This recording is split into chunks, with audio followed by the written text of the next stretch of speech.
Hi guys, welcome back to Ilm Academy, and today in this video we are doing last three questions of exercise 14A. ठीक है, और फिर हमारे 14A finish हो जाएगी। तो सबसे पहले वो कहता है कि जी the cross section of drain is a rectangle of 30 centimetre wide. ठीक है, एक ड्रेन है जिसका क्रॉस सेक्शन बनता है 30 सेंटीमीटर, मतलब ड्रेन की जो विड्थ है वो 30 सेंटीमीटर है।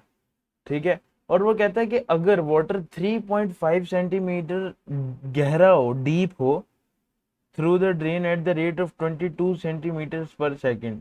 ठीक है, और उसकी जो फ्लो, जिस स्पीड से वो बह रहा है वो है 22 सेंटीमीटर पर सेकेंड। तो वो कहता है कि how many litre of water will flow in 1 minute. ठीक है, अगर 22 सेंटीमीटर एक सेकंड के अंदर फ्लो हो रहा है तो 1 मिनट के अंदर कितना होगा। ठीक है, तो सबसे पहले तो मैं आपको जो है इन minute the water will flow वो बता दूं। वो है हमारे पास 22, ठीक है, 22 मल्टीप्लाई बाई 60।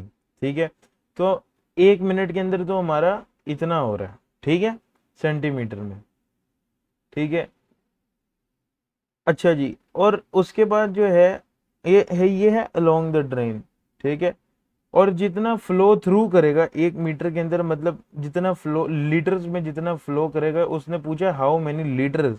ठीक है, तो सबसे पहले मैं आपको एक बात बताऊं कि हमें वॉल्यूम निकालना पड़ेगा ऑब्वियसली अब। ठीक है, तो ये हमारे पास आ गया 30 इंटू 3.5 इंटू 1320। ठीक है, जो हमारे पास हाइट आ रही है। ठीक है, इसको आप क्या करेंगे, इसको आप आपस में मल्टीप्लाई कर लेंगे तो ये हमारे पास आ जाएगा वॉल्यूम। ठीक है, अब वॉल्यूम को जब आप कन्वर्ट करते हैं तो वो लीटर्स में आ जाती है।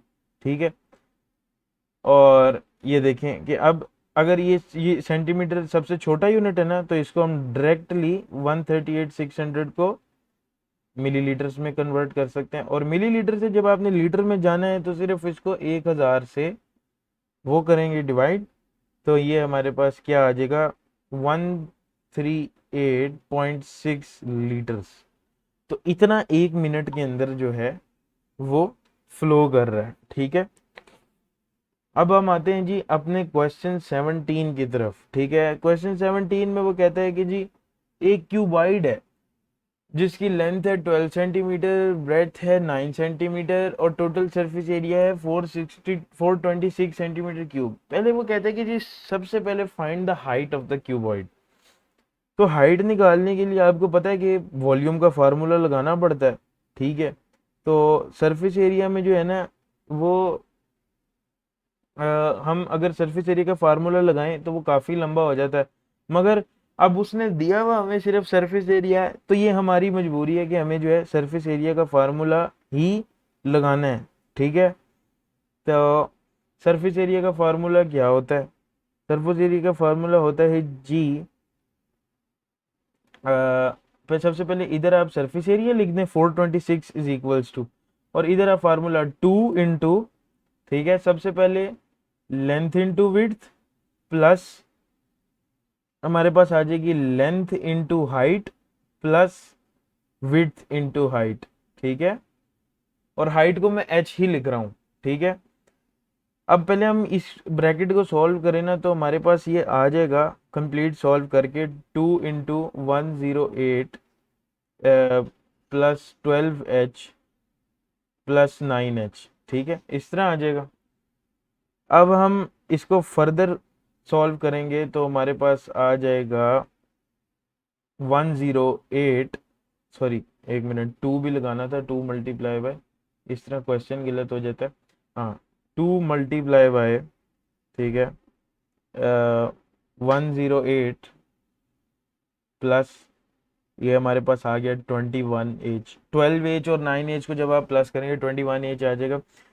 अच्छा जी, और इसके बाद जब आप ये जो इधर 2 आ रहा है, इसको अगर हम 426 से डिवाइड कर दें, ठीक है, तो हमारे पास जो आंसर आएगा वो हम देख लेंगे, +21h। ठीक है, तो इसको कर देते हैं जी, 2 2 ज़ा 4, 2 1 ज़ा 2, 2 3 ज़ा 6, 213 इधर आ गया, और 108 प्लस 21h इधर आ गया। ठीक है, और इसको जब हम सॉल्व करेंगे तो ये हमारे पास एज जो है ये हमारे पास आ जाएगा 5, ठीक है। तो हाइट जो है वो हमारे पास आ जाएगी 5 सेंटीमीटर, ठीक है। इधर हमने हाइट निकाल ली।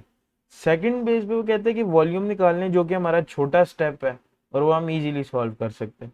तो वॉल्यूम निकालने के लिए आप सबसे पहले क्या करेंगे जी, हमें लेंथ इंटू विड्थ 9 है, इंटू हाइट हमने जो निकाली 5, ठीक है। और ये हमारे पास इजीली 540 सेंटीमीटर क्यूब हमारे पास एरिया आ गया।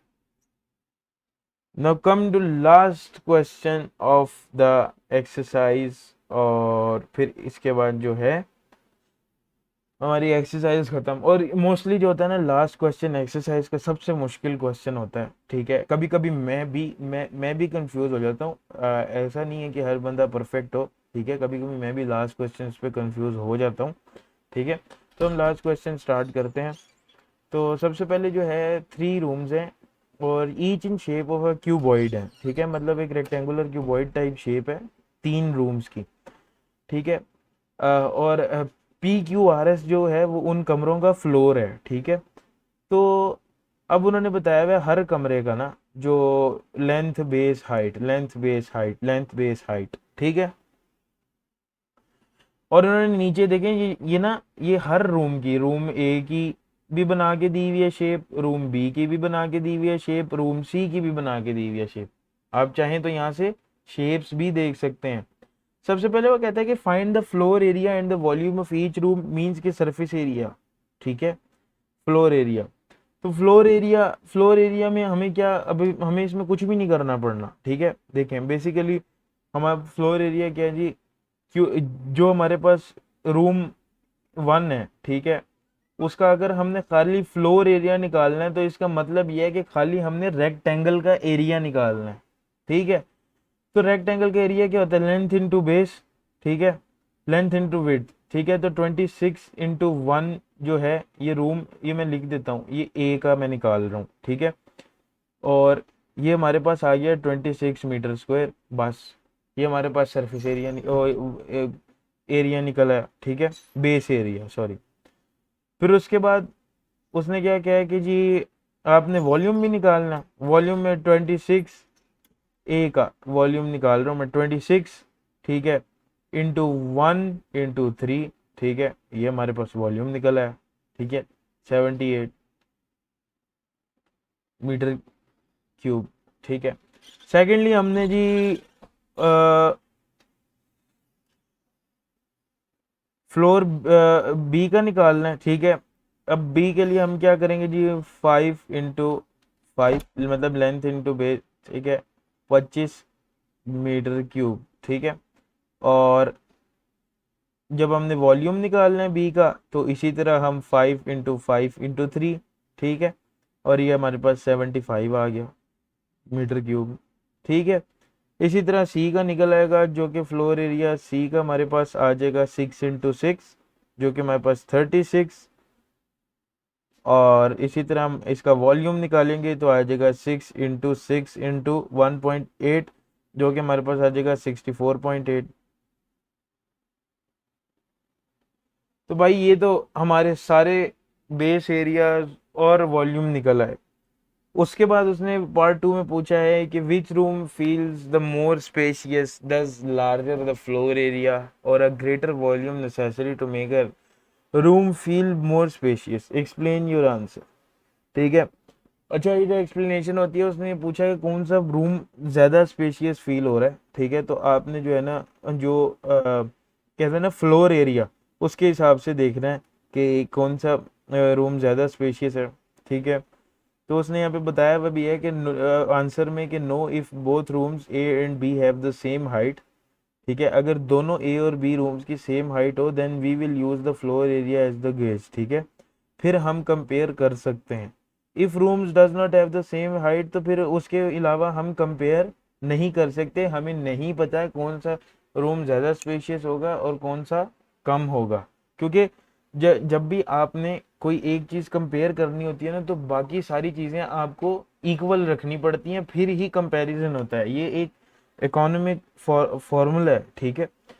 तो इस वीडियो के लिए इतना ही, एक्सरसाइज फिनिश। और अब मैं आपके साथ नेक्स्ट वीडियो में मिलूंगा 14B के साथ, ठीक है। तो तब तक के लिए please like and subscribe my channel, और मैं यही कोशिश कर रहा हूँ कि फुल फास्ट जितनी जल्दी मैं ये वाली डी ख़त्म करवा सकूँ मैं करवा रहा हूँ, ठीक है।